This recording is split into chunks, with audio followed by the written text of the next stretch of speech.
এই অঙ্গন ছিল চিরচেনা, সাফল্যের ভিত রচিত হয়েছে এখানেই। শেষবারের মতো তিনি এলেন সেই বিএফডিসিতে, নিথর দেহে শোকে ভাসিয়ে।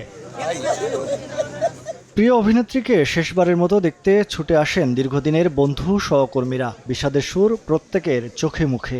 দুইবার ন্যাশনাল অ্যাওয়ার্ড উইনার, বাদশাহ উইনার এবং শিল্পী সমিতিতে উনি অনেকবার ছিলেন এবং শিল্পী সমিতিতে যত দিন ছিলেন কোনো মিটিংয়ে তাকে পাওয়া যায়নি। এরকম মিটিং আপনি খুঁজে পাবেন না। সিনিয়র শাবনার আপা থেকে আরম্ভ করে উনি একজন সাধারণ আদনান ছোট জুনিয়র শিল্পীর সাথে একই আচরণ করতেন। এটা ওনার কাছ থেকে শেখার। আমি কীভাবে অভিনয় করব আমাকে অভিনয় উনি দেখিয়ে দিতেন, কীভাবে কোন টাইমে আসবো, কীভাবে কোন টাইমে আসলে ভালো হয় এবং আমাকে সাজেশন দিতেন এবং বলছে তুমি আস্তে আস্তে ভালো হও, বড় হয়ে ইনশাল্লাহ তুমি নায়ক হবা।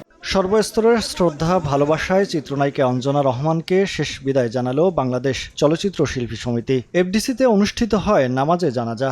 জনপ্রিয় এই অভিনেত্রীর মৃত্যু নিয়ে সহকর্মীদের কণ্ঠে সন্দেহের রেশ। তার ছেলে মনি সে বলছে যে ভালো আছে, ভালো আছে। তো ভালো আছে যখন শুনলাম তখন আবার বললাম যে আইসিইউতে তা ভালো থাকে কীভাবে। যাই হোক, এগুলো নিয়ে কিন্তু আমরা গবেষণা করছি। আমি যে এত অসুস্থ সেটা বুঝতে পারি নাই। আরে তোমার সামনে একটা মানুষ এভাবে বিছানায় বাথরুম করে যাচ্ছে, তুমি এটা ডাক্তার দেখাবা না, হসপিটালে নিবা না, সেটা ব্রেন স্ট্রোকের রুগী। তখন আমাকে সে বলে যে আম্মা নিষেধ করে দিছে কাউকে জানাইতে। আমি সেটা অসম্ভব, একটা ব্রেন স্ট্রোকের রুগী তো কথা বলার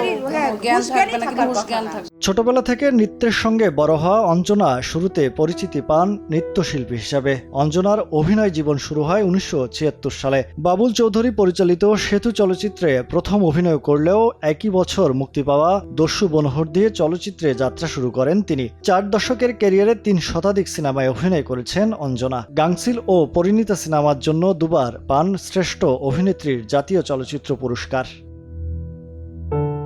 মহিব আল হাসান, সময় সংবাদ, ঢাকা।